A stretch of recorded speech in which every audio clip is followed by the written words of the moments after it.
ඇවිල්ලා කෑම හොයාගෙන මේ දැලි ගාගෙන කෑ මූණේ දැලි ගාගෙන ඇවිල්ලා තිනේ.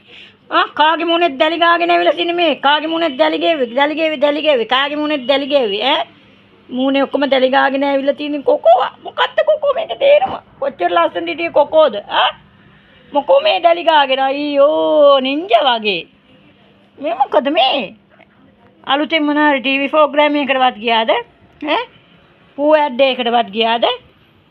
පූෂට් එකකට ගියාද? දෙන්න මේ බිස්කට් කන්න ඔය ඇවිල්ලා තියෙන්නේ. කොකෝ මූණේ දැලි ගාගෙන එන්න එපා කොකෝ. අපේ පරම්පරාවේ කවුරුත් මූණේ දැලි ගාගෙන නැහැ. ඔව්. අනුන්ගේ මූණේ දැලි ගාලක් නැහැ. තමුන්ගේ මූණේ දැලි ගාගෙනක් නැහැ.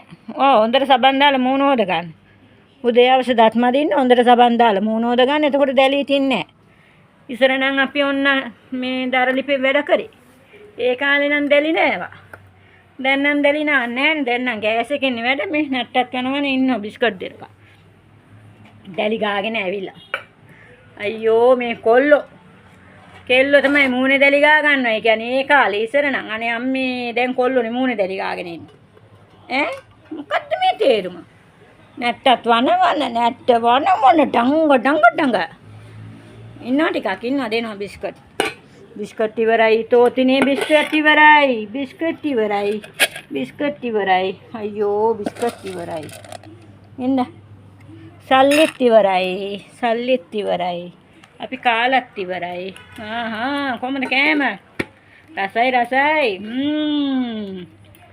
ෆෙට් ෆුඩ් කවුද කාපු ටකරන්න නේද? ඒගොල්ලන්ට ෆේට් ෆුඩ් දෙනවා, ඒගොල්ලන්ට යෝගට් දෙනවා, ඒගොල්ලන්ට මාළුත් දෙනවා, කොකෝලට චිකනුත් දෙනවා. කොකෝ බිත්තර නම් කන්නේ. ඔන්න එන දැලි නාගෙන ඇවිල්ලා කොකෝ කනවා. දැන් ඉතින් ඒව පිය දාන්න ඕනේ. කොකෝ නම් මට පිය දාන්න බැරිය. කොකෝ පිය දාන්න කිව්වොත් කොකෝ හොඳයි. කොකෝ දැන් ඔය මට අල්ලන්න කරන්න දුන්නට මූමා වසවර්තියා. අම්මේ මට අතක අපා ගන්න බෑ මේ. පේනවද මගේ අතේ? ඔය මේ සුදුගේ මාක් මේ ඔව් සුදු දීපු තෑගි මට කෙට් එන්න ඔයාගේ තරහකාරය ඇවිල්ලා බිස්කට් කනවා මේ ඔයා දැල්ලාගෙන ඇවිල්ලා